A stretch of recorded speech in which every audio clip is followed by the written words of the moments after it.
ECW One Night Stand, a one-time reunion of the lewdest, the rudest, the crudest, the most insane, the most severe, the most extreme form of sports entertainment legal in the United States today. The original stars of Extreme Championship Wrestling are back for ECW's One Night Stand. Live Sunday, June 12th, only on pay-per-view. Crew's getting the team together. Play against who? God. The following review is brought to you by Things from Another World, your home for all comic books, from IDW to Marvel to DC, also Funko Pops, and more. Kawaii Box, where you can get charms, plush pillows sent to you each month. J-List, your home for all things from Japan, from candy, imported video games, and even 18 plus items. Play Asia, your imported video game store, and by the GreenTeaHouse, home of all natural herbal teas. I used to feel down, but I hit the ground running, makes me feel alive. I was searching for the answers until I changed the question. I pulled back the curtain.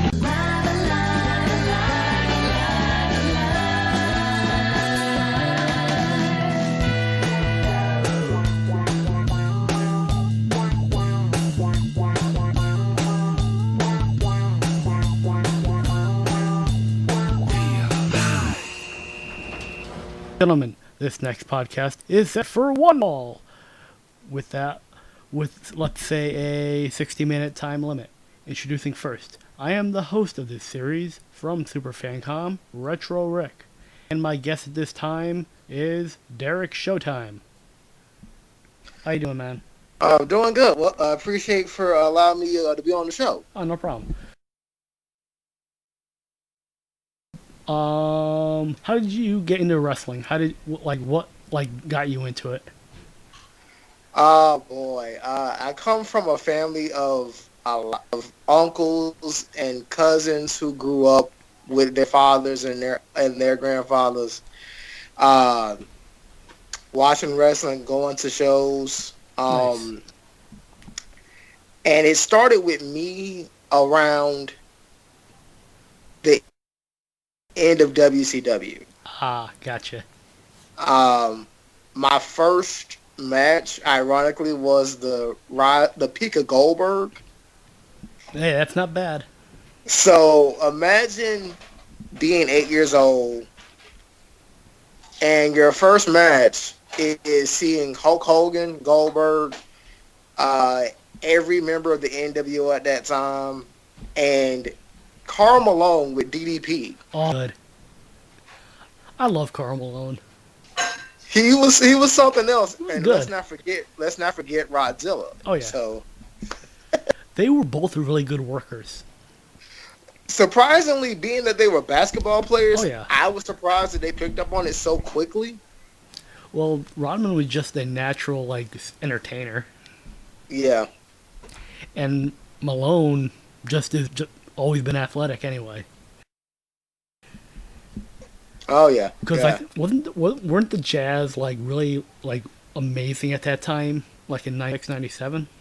They were one of few teams that at that time in the NBA you had the Supersonics. Yep. You had the Rockets at that time Yep. too. So we're talking mid 90s, right before Jordan retired. Yep. For the first And- time. and For the that- first time.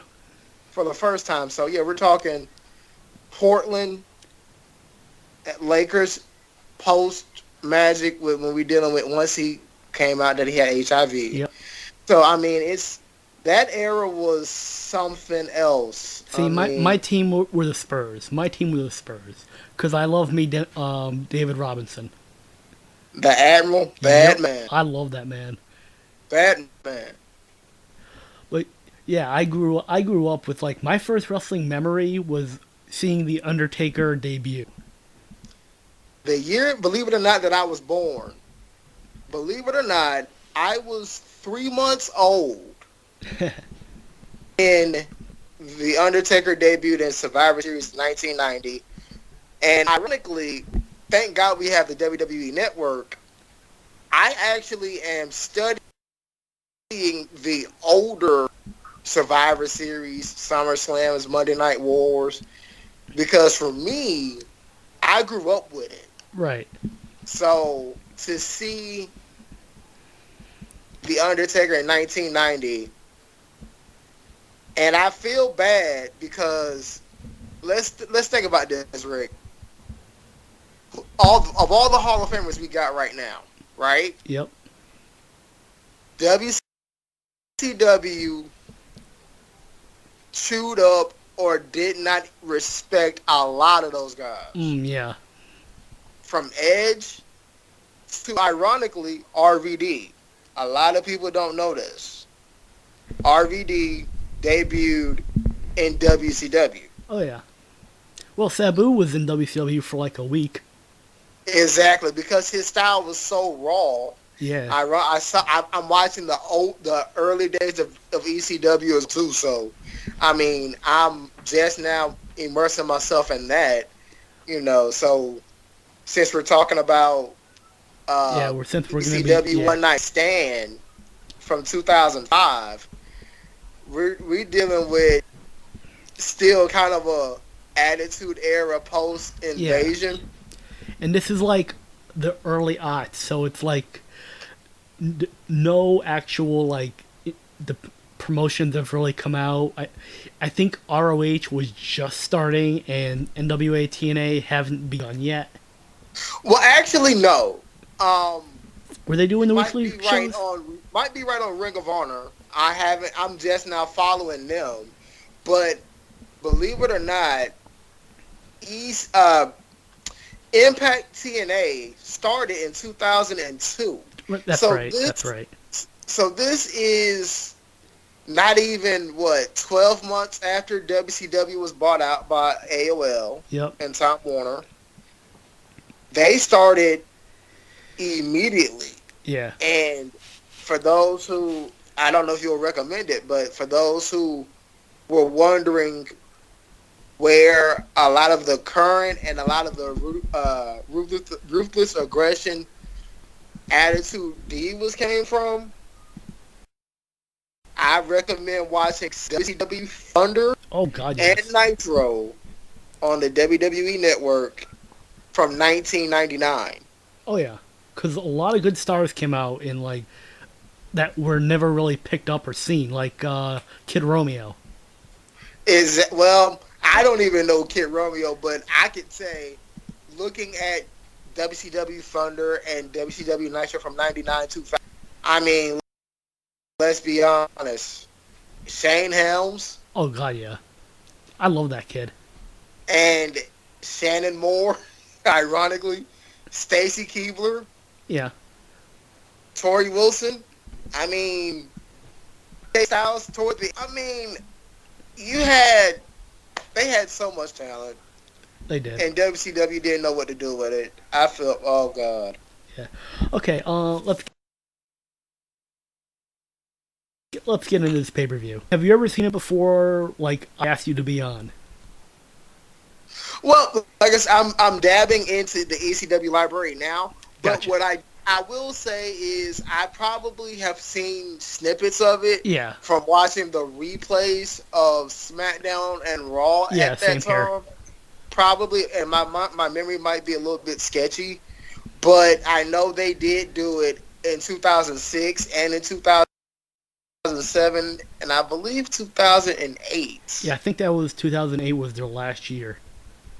So the moments that I'm probably going to remember from the 2005 edition is, believe it or not, I'm watching SmackDown right now from 05, and it has a lot to do with JBL, Eric Bischoff, Angle, and his coalition of anti-establishment ECW Right. contingent. So, I mean, that also included Jerry the King Lawler, which I never understood. If you could explain it to me. He never liked ECW from the start. It was just like, why are we giving our time to them? Well, it's funny because they have been. I don't know if they've been working in hand, because they've been joined at the hip Right. since '97. If I'm not mistaken, right? Yeah, but Jerry never he doesn't. I guess he never liked Paul Heyman, or just didn't care for ECW because they were out of the bingo halls while they were in New York at the Manhattan Center. So if we could do an analogy, WCW and and WWE at the time, or WWF, were the parents, so to speak, and ECW was the redheaded stepchild that nobody wanted. Exactly. All right, so let's get into this.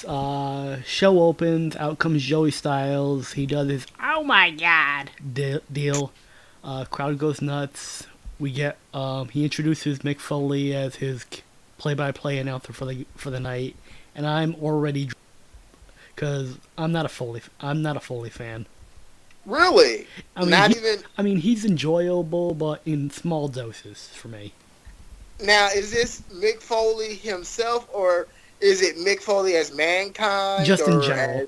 I love Cactus Jack. That's really the only face of Foley I really truly love. Mankind, fine. Dude Love, corny. But I do love me Cactus Jack. I will admit, I kind of, if I had the style of Cactus Jack, I probably would hang myself. But if I had the swagger of Dude Love, oh yeah, I'd have a lot of chicks. I just wouldn't have a gap tooth. Yeah, same. All right, our match is Chris Jericho versus Lance Storm. Jericho comes out in his Lionheart gear. This was a decent match, decent opener, good back and forth. Then Just Incredible comes out. Jason comes out. Just Incredible came to Jericho. Lance picks up the win at 7 minutes. It was a fine match. So, 1990, if I'm not mistaken, this was Chris Jericho's first appearance back in the ECW program since getting his call up to WCW in early '96. Yes. And he did do a small stint in ECW coming off of Mid-South Wrestling. Yeah, you're right.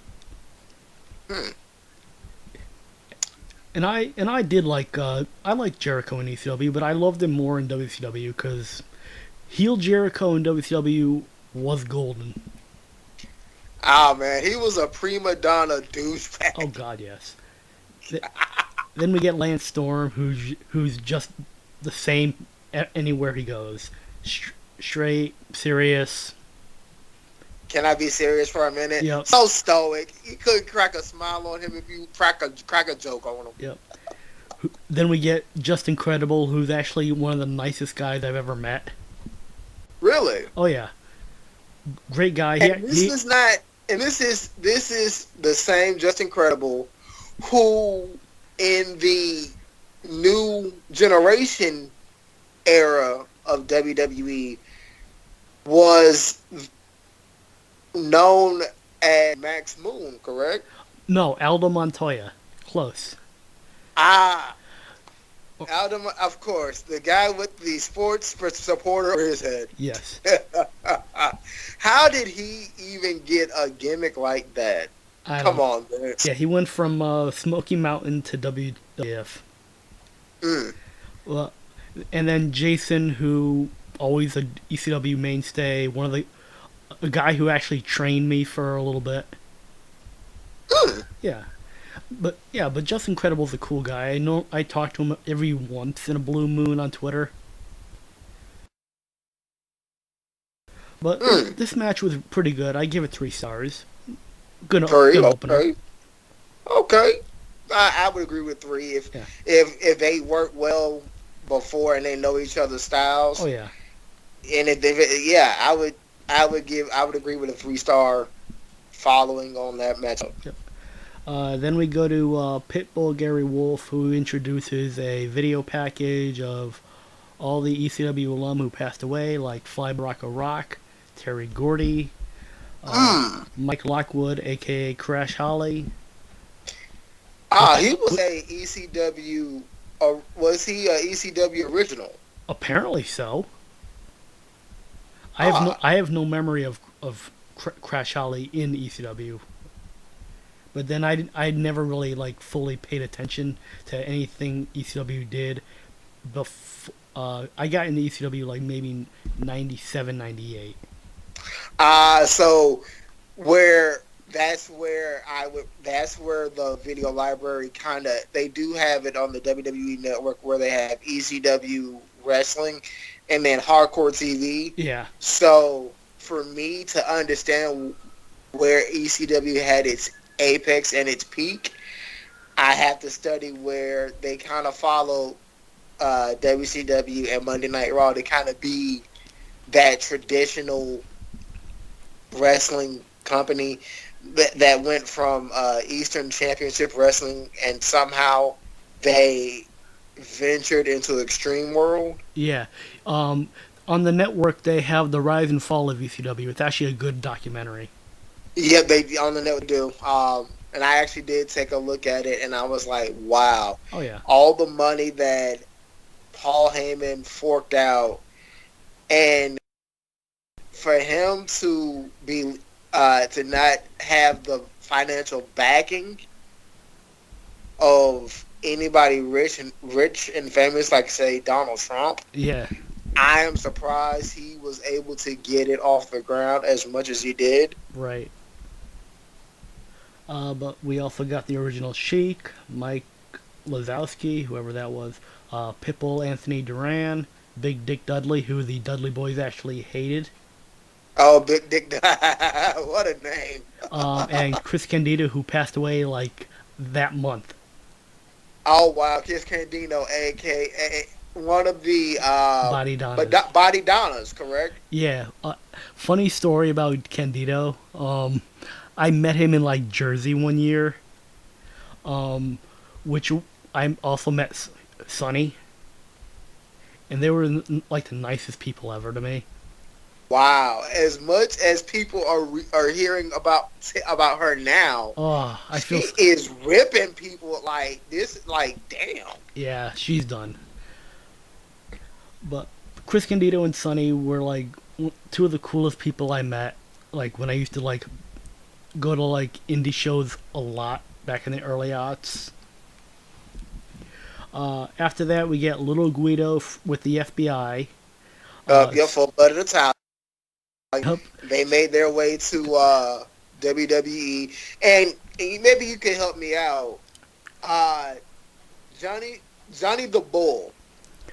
He was also a unpolished wrestler at the time.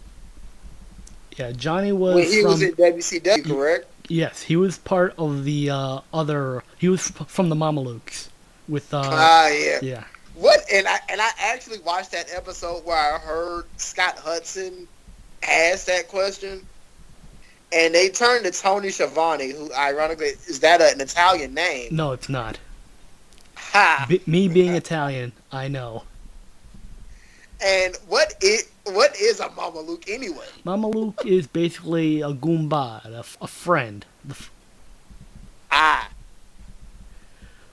But yeah, you got the FBI, which is Little Guido, Tracy Smothers, the most southern man ever, Ulf Herman, the German, J.T. Smith, the black guy. Of course, and I can tell he had been there for the longest time in ECW, and he was there from the get-go. J.T. Smith, that name does sound familiar. He from what I've seen of the early episodes of ECW, the brother could work. Oh God, yeah. And I mean, he got to work with Terry Funk. He tried to get him to be his manager. I'm assuming Shane Douglas made an special appearance during this. Shane was not in this pay-per-view, shockingly. What? Yeah, for some reason. Wow. I realize that now, that Shane was not part of this ECW pay-per-view. But Guido was taking on Super Crazy and Tajiri, who was with Mikey Whipwreck and the Sinister Minister. Okay. Now, who... Sinister Minister, that name, I have to, again, once I look at it, I'll probably realize, wow. Originally, he used to be from, like, down south, Smoky Mountain. Then came to WCW to manage Mortis as James Vandenberg. Oh, okay, and that name sounds more familiar now. And he's now in Impact Wrestling. Yes. And he is, or was managing Su Yung. Yes. Oh my. Yeah. His shoot interviews are amazingly funny. So I've heard. Yeah, but this match was a great three-way. Insanity, a bunch of spots, bunch of high spots. This would have been like a 5-star match today. It went quickly. It was like quick. It was 6 minutes long. 6 minutes? Wow. Yeah. Jesus. Yeah, the first match was 7 minutes. And the entire pay-per-view was projected to go how long? About 2.5 hours. Wow, they were trying to get it in and out the way quick, I can tell. Yeah. I enjoyed this match. I give it another 3 stars. I would probably have to, for it to be 6 minutes. Was it non-stop action? Yeah. Was it? Yeah, it was just like spot, move. This guy did it was like never stopping. It was just full impact. 3-star agreement there again, brother. Next we get Psychosis versus Rey Mysterio Jr. Classic WCW Cruiserweight Division rivalry. Yep. Every time I hear Cruiserweight now, I hope that 205 Live can live up to what WCW paved the way for. I love WCW's Cruiserweights. That was back when I loved watching High Flyers. Which is what originally drew me to TNA. Why? And the only reason the division went belly up was a cowboy hick named Oklahoma. Yep. But this match really worked well, because they've worked with each other so many times. It was good back and forth. Ray wins it in 6 minutes.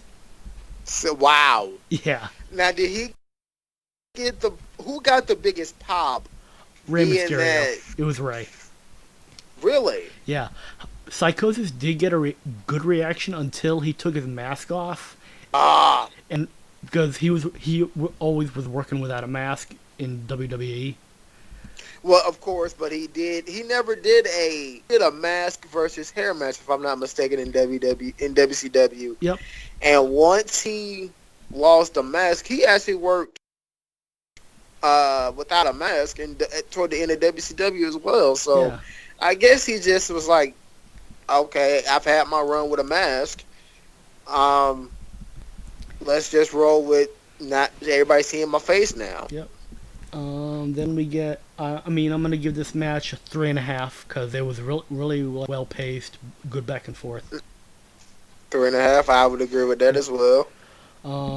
Then as Ray is celebrating, out comes JBL, Kurt Angle, and a bunch of WCW mid-card guys. Yeah, the coalition. Yep.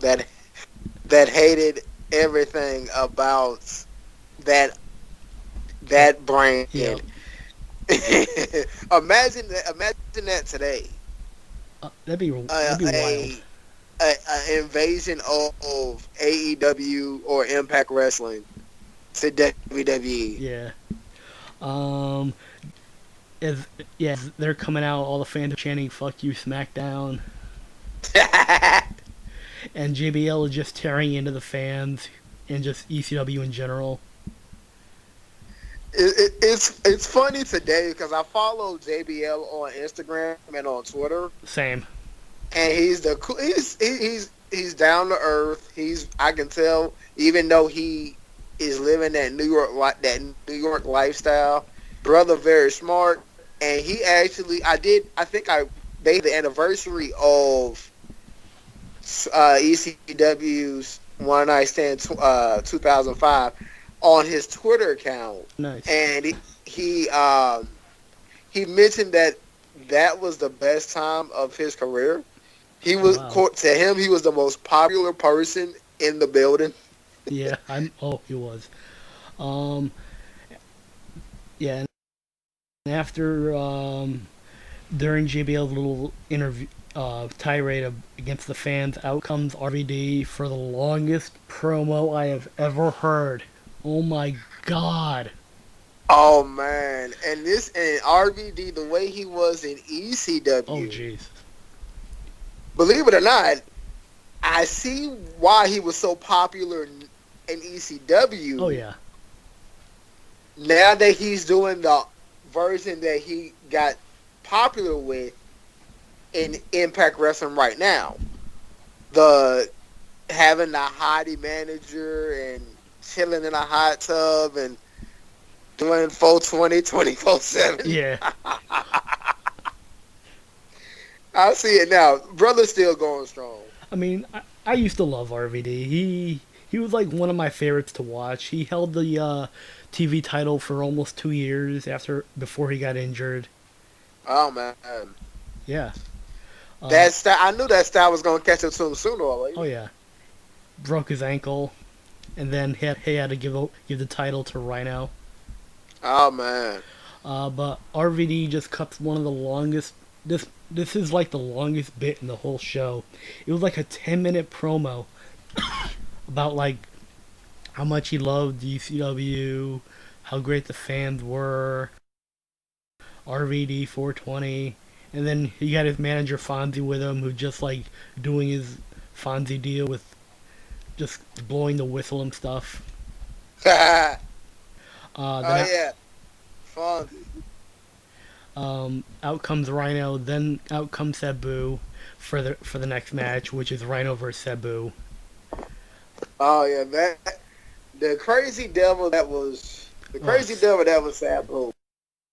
Yeah. Boy, Yeah. I don't understand how he's still living, and I've seen that brother now. Yeah. And I saw him wrestle one time. And that, ironically, that was in 2008, where WWE came one year, and I was able to watch a live episode of Raw, a taping of SmackDown, and a taping of ECW. And I'm like, this dude is a maniac. Yeah. Oh my God. How is he not crashed and burned and permanently put himself in a wheelchair yet? I don't know. After what Ba did to him, I'm shocked he's still walking. What is? Oh, you'll eventually see the clip. The more you watch ECW, it was a match between Benoit and Sabu where it was just like a normal back body drop, but as he lifted Sabu up, Sabu goes over, lands diagonal on his head, cracks his neck. Oh my God. Yeah. Genital suicidal, homicidal. Yep. Hence the name Sabu. The only man I can compare Sabu to is early 2000s Jack Evans. If you ever seen that dude wrestle. I actually will have to YouTube that name. Yeah. Jack. I'll have to YouTube that name. He is a rubber band man. I would have to YouTube him to see where is he at now and what his wrestling history is, because that He's name actually does not sound. he actually is in AEW right now. Is he not, is he one that recently just signed? No, I think he was there from the start. He hasn't shown much on any of the on the shows like during the pandemic either. Mm. There's a lot of talent that AEW has that they haven't used in a while. Oh boy, yeah. Curse the pandemic. Yeah, but Sabu vs Rhino, not really a Rhino fan, never was. Just because if you ever watch Rhino run, he runs very weird. He always looks down at his feet when he runs. And believe it or not, I'm at the peak of the invasion angle on Monday Night Raw right now. Yeah. And I know that sounds kind of corny that I watch every single year of every single episode of Raw and SmackDown. Oh, that's fine. I don't just pick a year. Yeah. But yeah, I can see it. He runs like a broken, I don't know what you would call it, but he runs like he's bow-legged. Yeah. He runs like he's bow-legged. Yeah, but with tree trunk calves and thighs, I don't see how. I know. This was a decent match. Seb win after his Arabian face buster to a table at 6 minutes and 30 seconds. Okay, nearly 7-minute match. Yeah. Okay. I give it 2.5 stars. Okay, 2.5. Were there any bad angle spots? Oh yeah, of course. Uh-oh. Oh yeah, that's typical in almost any Sabu match. Oh. Well, now who? Okay, now I will have to look this up.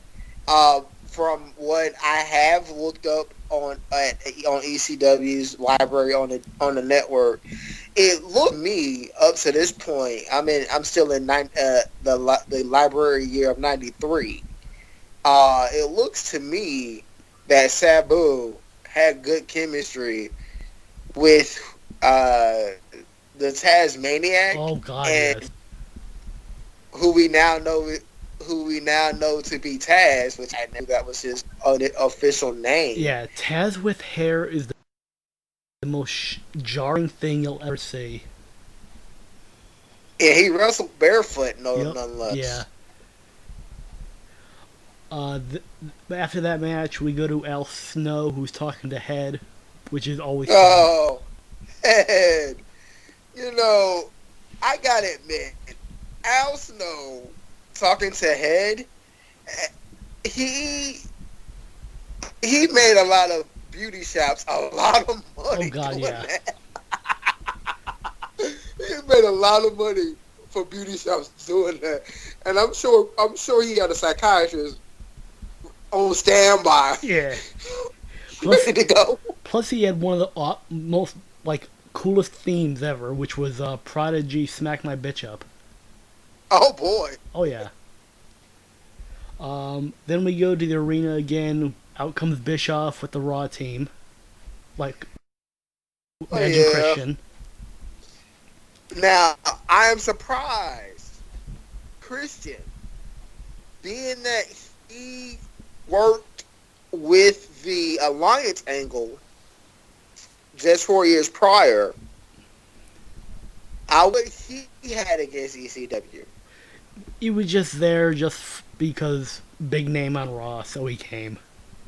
And I'm assuming Edge was like, you know what? I hate ECW too, but yeah. Then our next match is Chris Benoit versus Eddie Guerrero. Oh God, the two most influential, awe-inspiring wrestlers that I got to witness. And ironically, I don't know if I've ever said this publicly to anybody on any wrestling forum on Facebook, but December 2004, there was Armageddon that came to the Phillips Arena. And there was the WWE Championship match. It was Big Show, JBL, Booker T, and Eddie Guerrero. And I actually got to witness. I didn't know it at the time. I was 14, but I didn't know it at the time that would be the last time I would get to see Eddie Guerrero wrestle in person or alive. Oh, wow. So, for me, hearing Eddie Guerrero's name now, and I don't recall if I saw him in '98 as well as an 8-year-old on Nitro that night on July 6th. I don't recall seeing him, but for me to say that I got to see Eddie Guerrero, and I believe I got to see Benoit too in 2005. So I got to see him leading up to WrestleMania 21, I think. So I got to see those guys, and I think I did see him in '98 for WCW too, but yeah, just seeing those guys, and I was like, man, and to hear the way that they passed, yeah, I think I was more heartbroken the way Benoit. Oh my God, yeah.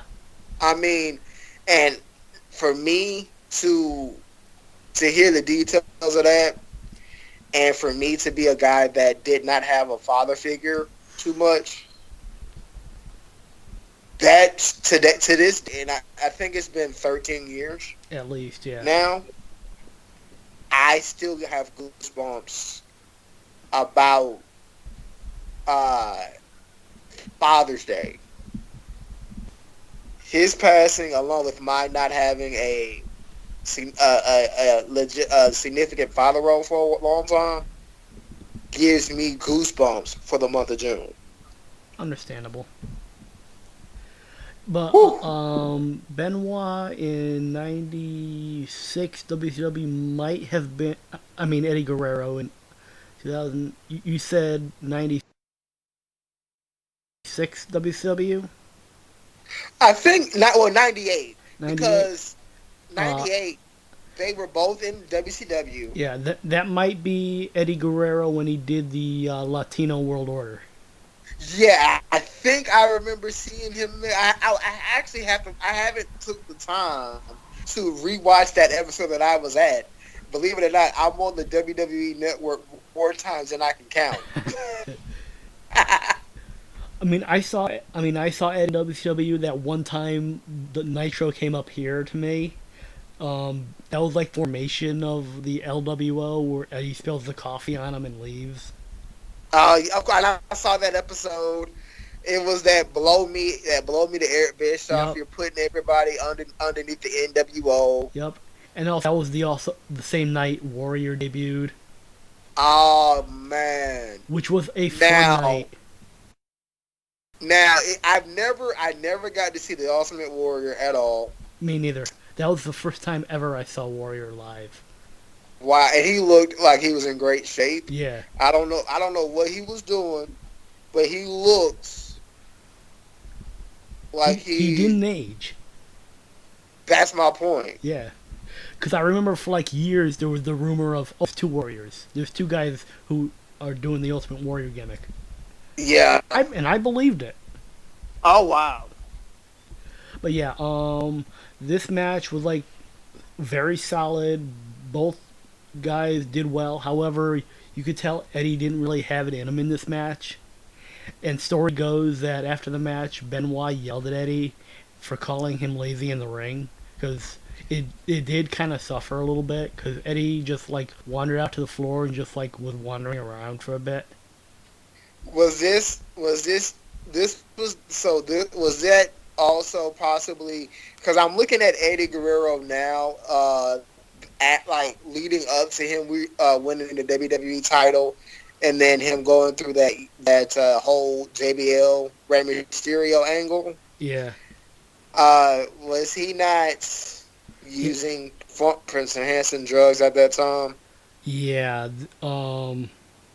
He was kind of in bad shape at this time. And I'm surprised nobody reached out to him. I mean, he did get suspended for being He hit the wellness policy dead. Oh man, because I remember the way he showed up in 2002 in the late 90s. That was the best of Eddie Guerrero, the way he physically looked. Oh yeah. Why did he let himself go is beyond me. Personally, I didn't really like WWE Eddie. I more enjoyed WCW Eddie. But toward the end, I started to get with him. But the match was okay to me. Benoit won with the crossface. 11 minutes. This is the longest match of the night. So will we say 2.5, 1.5 stars for that one? I actually give it a 4. It was really fun. It was good to watch. Oh wow! Minus the whole post match and the next up was Masato Tanaka versus Awesome. Mike Awesome. Now, I remember the night the invasion started. I'm like I said, I'm going back to WWE at that time where they did the invasion angle. Yep. And that was my first time watching, because I was 11 years old when the invasion angle started. So I don't recall seeing a lot of who was what, and I just knew somebody was going to have to win the Monday Night War. Mike Awesome really didn't impress me that much as a wrestler. I may have to look more into his... watch his ECW stuff, because this dude... The guy is 6'5" and flies like a cruiserweight. Of course, and there are a lot of guys out now who do the same thing, and I can think of a couple off the top of my head. Hernandez in Impact Wrestling. Yes, think of Hernandez. Oh yeah. This match was basically Brock Lesnar meets Brock Lesnar. Really? Yeah, this is the most. This match was just no nonsense, no fucks given. Because these two guys have fought all over Japan. Now there's also something I would love to experience right there. New Japan Pro Wrestling. Oh God, yes. I have witnessed it on television, but because of the pandemic, they shut them down. Yeah. But this match was hard hitting from bell to bell. It was they gave all the hits, them going outside, Mike Awesome jumping over the top rope, doing a suicide dive. It was just and then they got the chairs and they hit legit on the head, and Masato Tanaka no sells. That is the era that we miss the most. Do we not? I do, but I also don't. As someone who did backyard wrestling and got hit in the head with a chair and sells, I know how that feels. And CTE and all that, and the concussion stuff. Yeah, but it's safety first. I don't know if safety mattered back then, and we just loved it. No, or glorified it more. Yeah. But this was an awesome match. Mike Awesome won with a awesome bomb on the outside through a table. Oof. Yeah. 10-minute match. And it was it was basically Hernandez meets Brock Lesnar. That's honestly the best way to put it. And and the awesome bomb is like the border toss. Oh yeah, that border toss. You could not pay me to take that move. Oh my God. Oh nah, and I see the brother recently, Hernandez. He recently returned to do the number one contenders tournament in Impact Wrestling. The brother done lived a little bit, but he still got that raw power. So good to hear. I actually give this match 4 stars, as I personally like this match. It was like just these two guys going at it. Mike Awesome's not really like. This was like at least 2 years before Mike Awesome hung himself. What? Really? Yeah. Wow.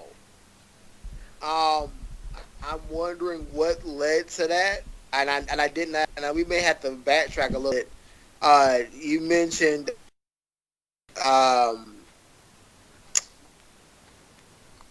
Crash Holly the past, and you also mentioned Terry Gordy. Terry Gordy, and it was were those the Rock, Terry Gordy, Crash Holly, the original Sheik. And okay, Rocco Rock. Now I remember. Now I am watching ECW in its early stages, and they do bring in Public Enemy and Rocco Rock. What exactly did he pass from? Actually, let me look that up. But Public Enemy in ECW was fine. I more enjoyed them in WCW because I was more of a WCW guy in general. A lot of people were. They just they wear it on their sleeve. It's a Southern thing, and it was Uncle Ted Turner's money versus Vince's genius. Yeah. Yeah. Chris Candido, I'll have to say, I'm sad he died, but the way he died, the circumstances kind of always make me chuckle. Just because his last match was in TNA against a guy named Sonny. Now, I can only imagine how that went. Yeah, a guy named Sonny Siaki. Oh boy. Yeah, Rocco Rock died of a heart attack at age 49. Man, what is it with these wrestlers going off at not even 40, not even, it's 30s and 40s now. It's not even...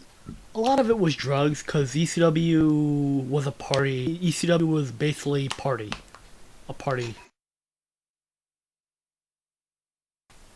promotion.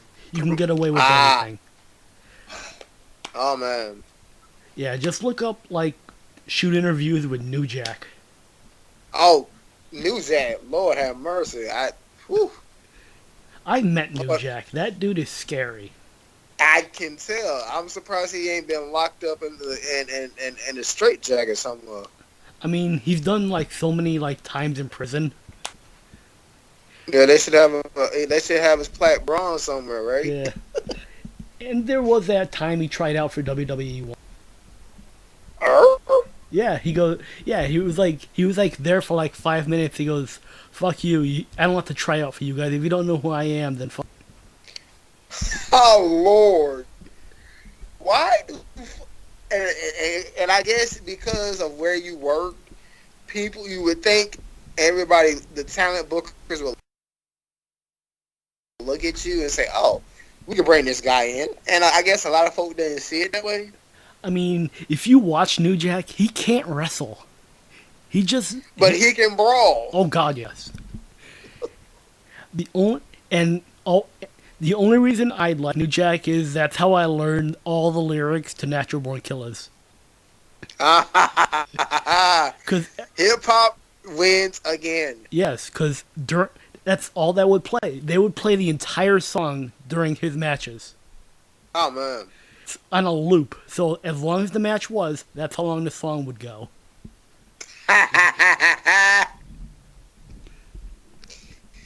Imagine if a wrestler did that got that age. Oh man. But we can just have a segment on just like ECW theme songs, because the Public Enemy. I know none. Yeah, because terrible. Yeah, because the WWE Network can't pay for the rights to their themes, because like take the Public Enemy. Their ECW theme was Ini Kamozi's "Here Comes the Hot Stepper."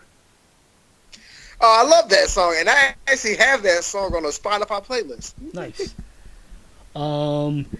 Shane Douglas was Deep Purple Rangers. Now, I also have to ask you this question, Rick.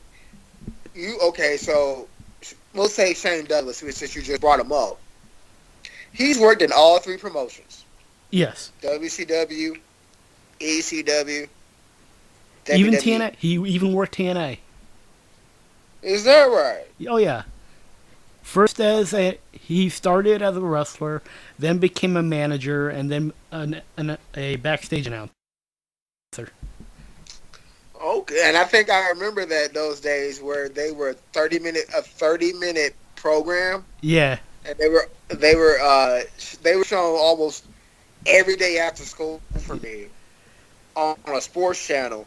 And now here we are, 18 years later or something to that effect, and they finally have a concrete 2-hour program. Yeah, because they went from the weekly pay-per-view to Spike TV. Yep. To FSN. Yep. To Pop. Yep. And now on Twitch. Well, actually, there was a network that a lot of people don't know about that. Impact Journey. Oh. They recently, before they got on to Access Television, because that's where they are now. That's right. I just know them because they're always on my Twitch feed. Ah, yeah. And it's an outdoor fishing sports channel. That's where they initially.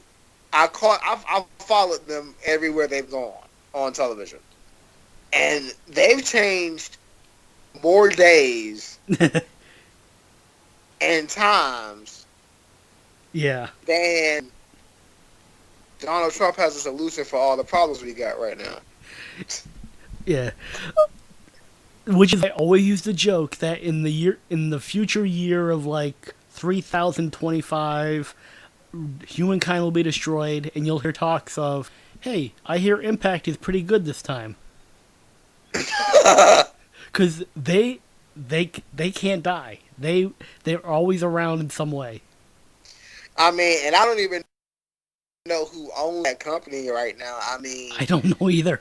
Dixie Carter had it. Jeff Jarrett was there. Yep. Hogan, Foley, Bischoff.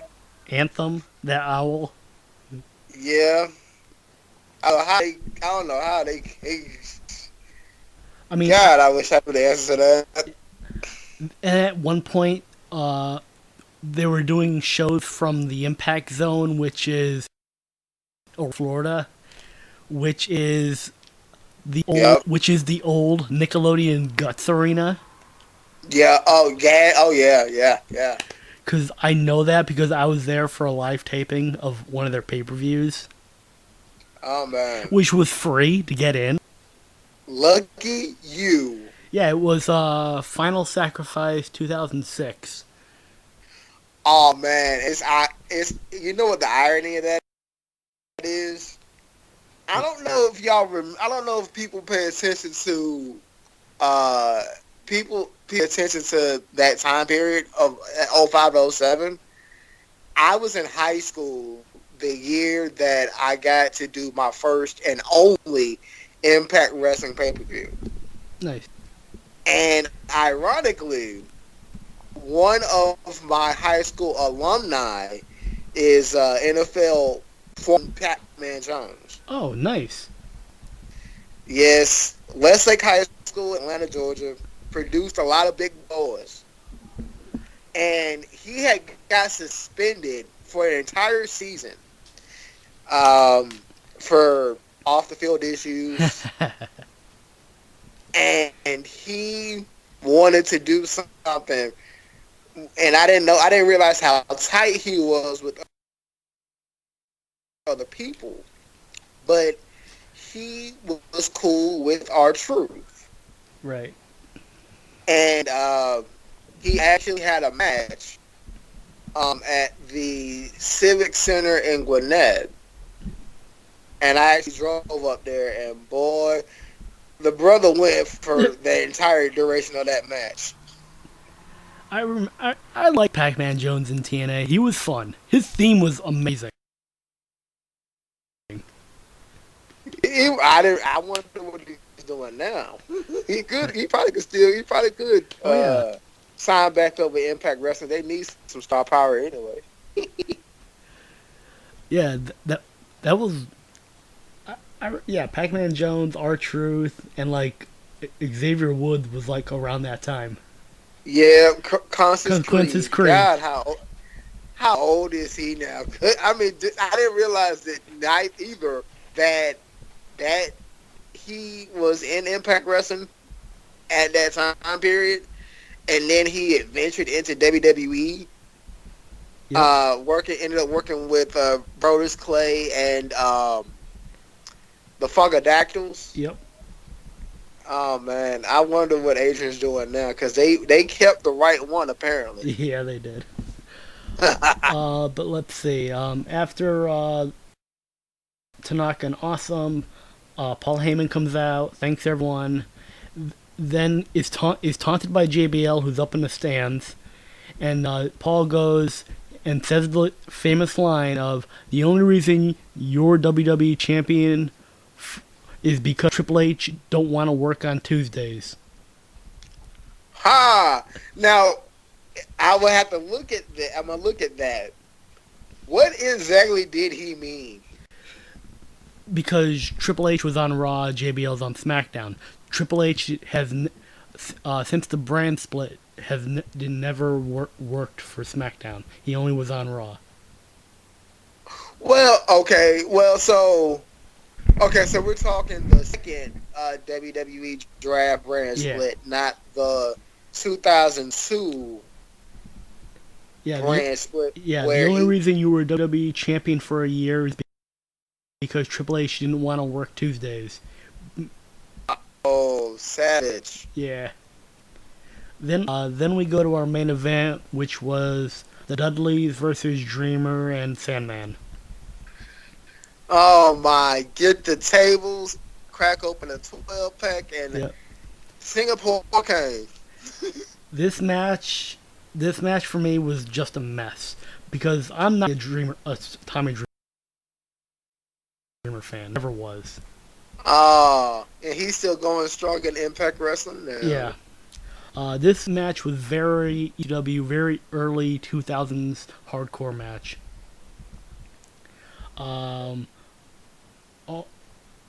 Since I was watching on the network, there was no actual themes, just the generic ones. So you couldn't hear Sandman's "Enter the Sandman" by Metallica as the crowd is singing along with the theme. Oh yeah, Enter the Sandman. We cranked that. We used to crank that back in the day of me going to Atlanta Falcon football games for the pregame intro. That's the only way I found out about it. I could see that.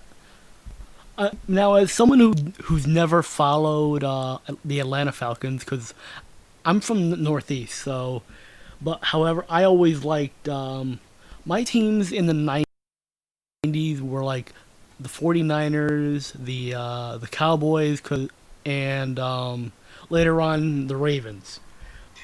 Oh man, Rick, I gotta give you a red flag, bro. I gotta give you a red flag. Hold on. Because you cannot. People, and this is something I've learned. You cannot be, if you're a Cowboys fan, you hate the 49ers, and vice versa. I know, but it was basically who was on that team at that time. But I'm trying to remember any, like, other than Goldberg, other than a couple, like, was Andre Rison a Falcon, or am I thinking of someone else? Yes. Andre Rison was an Atlanta Falcon.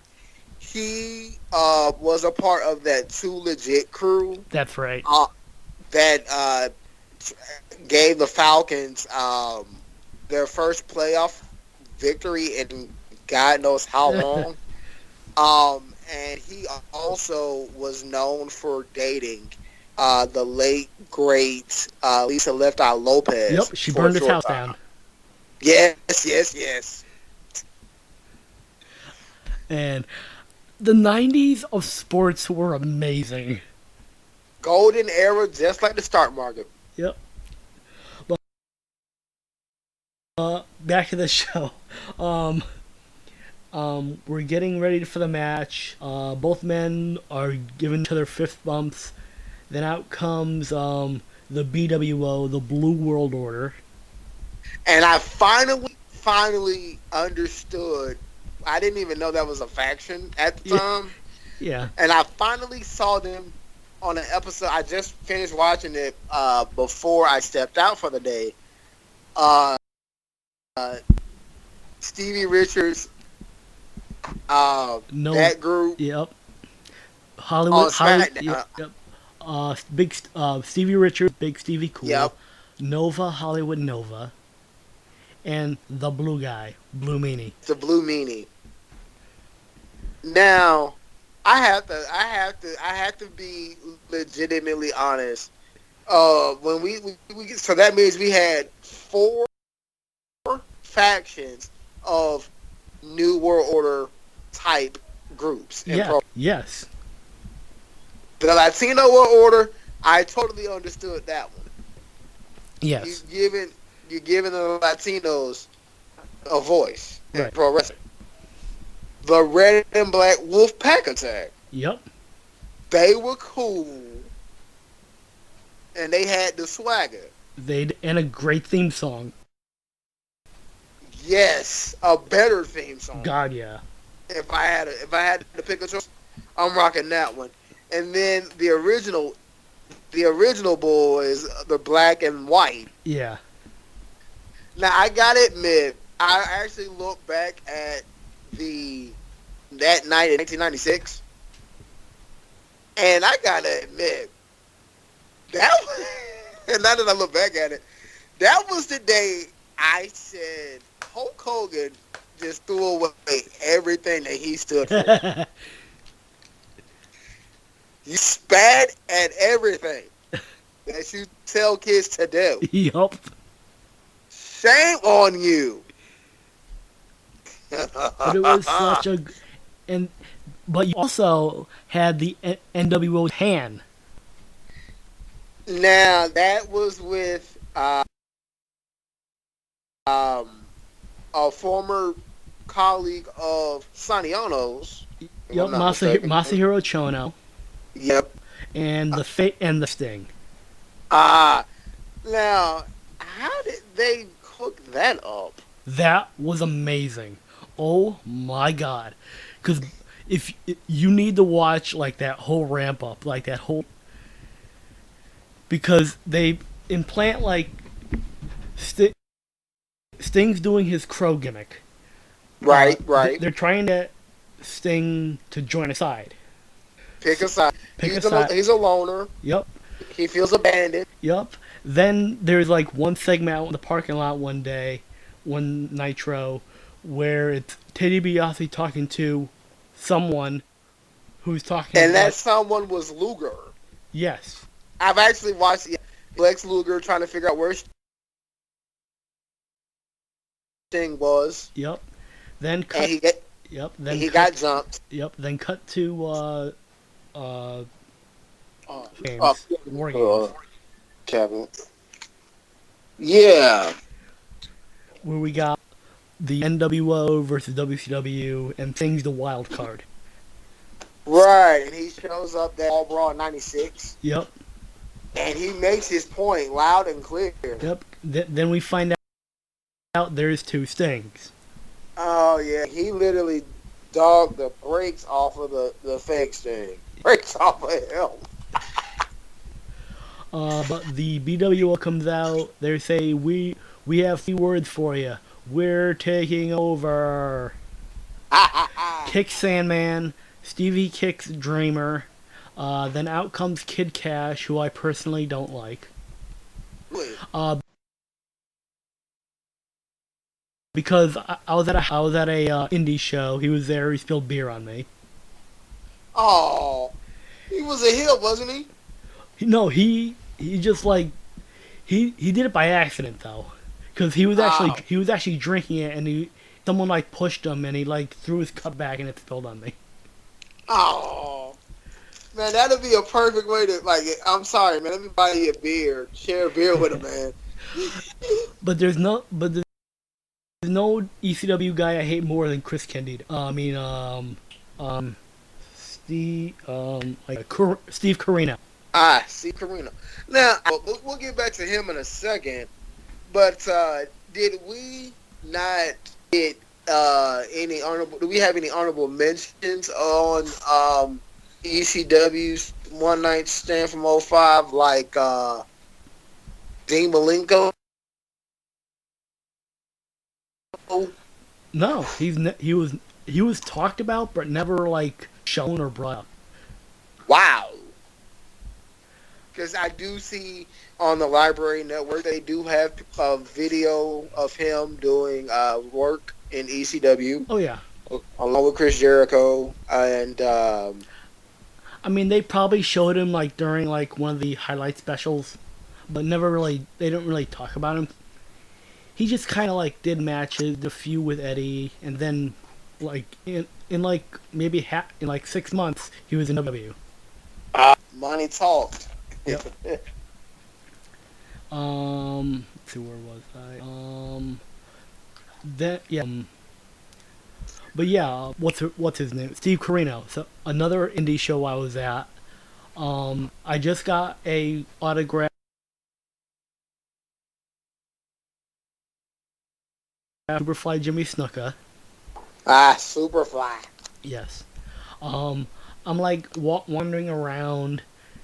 I bump in. I'm Steve Corino. Have him sign my ECW magazine.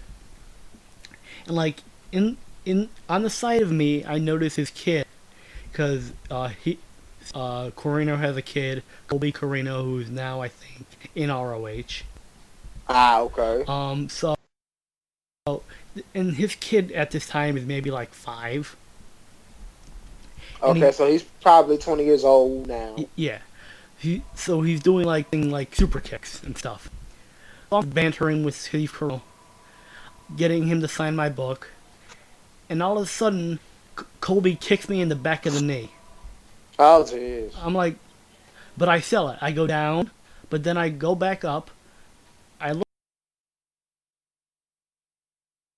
I look at Corino, and he's like, nice kick, son. I'm like, what the fuck? Don't even discipline your kid. What? But anyway, back to this match. Kid Cash comes out. Balls Mahoney and Axel Rotten come out. Balls Mahoney. Who is honestly a name that was. Yeah. Very cool dude. God rest his soul right now. Yep. I think he recently passed, I think. Yeah.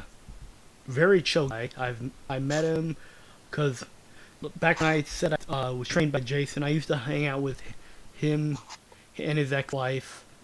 And I just met a bunch of wrestlers through them.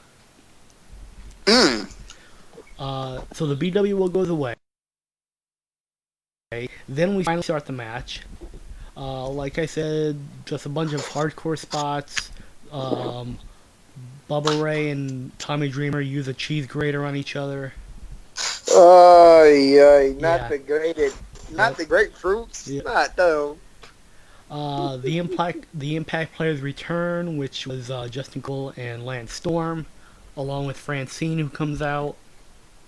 Oh, and she was. I also forgot to mention. Was there not an honorable mention of Sherry Martel or Medusa? No, because they were never really interested in ECW. Not even in the early days. No. I do recall seeing some video footage of them. I mean, if they were, they really didn't do much.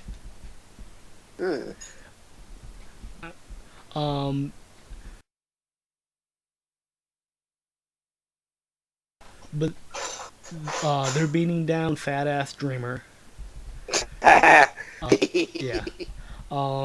Francine is about to murder. Then out comes Tommy Dreamer's out of his league wife, Beulah McGillicuddy. Oh Lord! Anything with McGillicuddy, what a name, Lord. Beulah, fucking hot, and she still looks amazing. Oh, does she? By the way, I have her porno.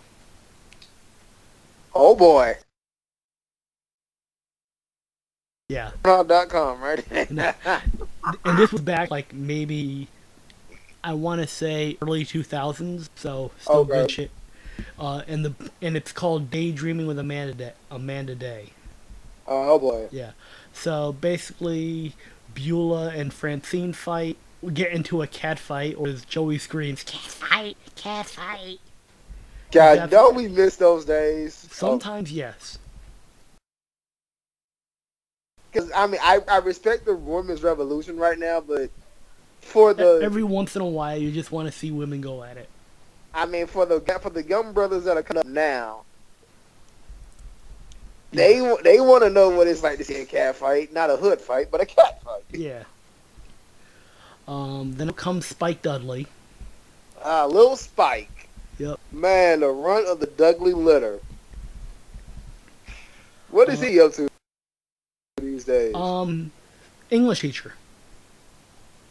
You're kidding. No, he's an English teacher now. What? Wow. You remember Elix Skipper from WCW? Yes. He's a Yeah, believe it. He's a manager at an Outback Steakhouse. What? Yup. No way. Yes. Man, because he was at the tail end of WCW, and if I'm not mistaken, he did a stint in Impact Wrestling too. Yep. With Christopher Daniels and Loki. Yes. Triple X. Yes, the apex of Impact Wrestling. Yes. God, they can go back to the things that were fun for them. Yeah. Shane Douglas worked at a Target. Oh man. Justin Credible used to work at an Olive Garden. Oh my. Yep. Oh my. Yeah. But They're going from the high life though, the subtle quiets. Now I don't have to bust my butt. Kind of, I can be legit now and be taken seriously as a business owner. But this match was basically all hardcore. Spike Dudley's out. They light up a flaming table, put Dreamer through it. Dudley win. 11 minutes. Ah man. So with all those hardcore spots, Yeah. would you give it top 5? I give it 2.5 stars. Oh. Because, again, I'm not a Dreamer fan, and this was just, like, too brutal to just... There was not enough... It was just basically ECW hardcore. Yeah. I think it clouded me because... I mean, if I would have saw this in 2005, maybe I'd give it 3.5, but I've watched so much hardcore wrestling over the years now, I've become numb to it. And I think that's what I didn't. I didn't grow up with the hardcore backyard, but I really wonder what that style would be like. Yeah, it was a different time. Oh yeah, the time where Jerry Springer ruled the world, and Celebrity Deathmatch was king with Mad TV. Oh man. Then the Dudleys start to go after Beulah. Sandman saves her. Sandman asks for a beer. Out comes Stone Cold. Now there's the ultimate drinking contest. I would love to And Stone Cold is wearing an XFL jersey. XFL, oh boy.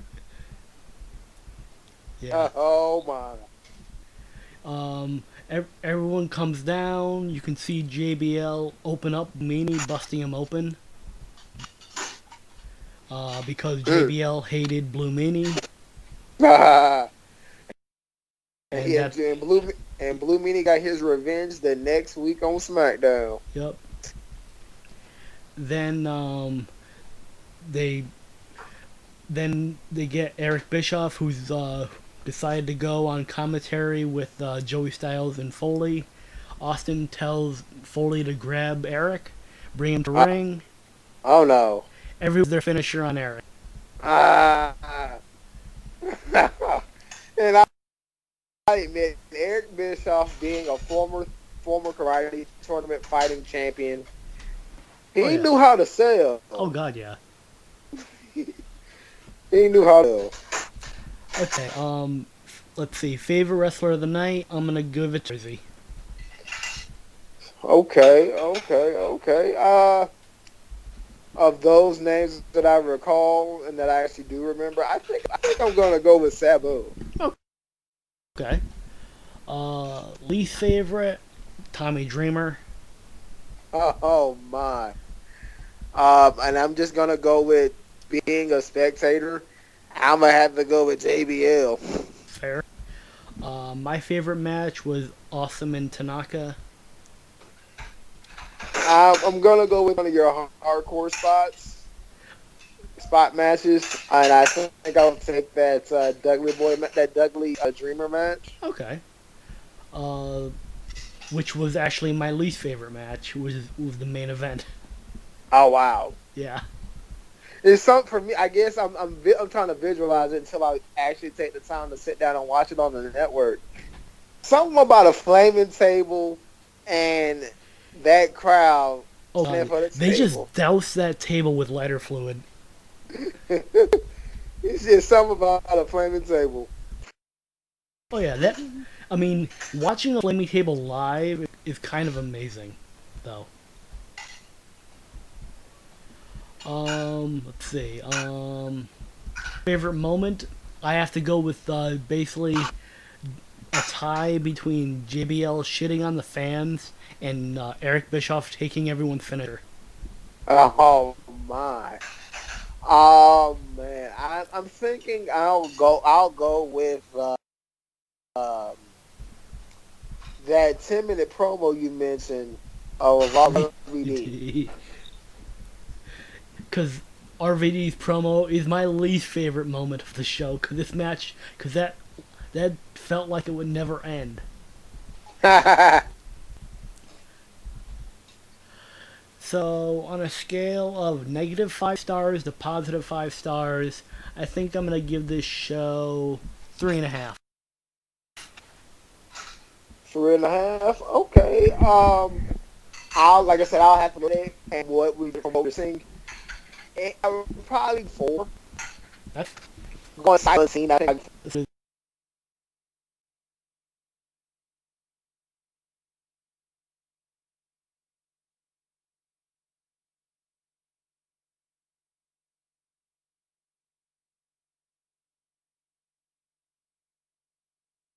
a great wheel here. But then, appreciate the opportunity, brother. Oh, no problem.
Okay, thank you, Derrek Showtime, for being on.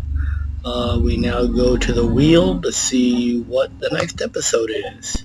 Alright, we have WCW and NWO Starrcade, WCW Hog Wild, WWF Royal Rumble 95, a random episode of Raw from 2008, a ECW TV show from 96, a random SmackDown from 2009, and 4 dark matches. So let's spin the wheel.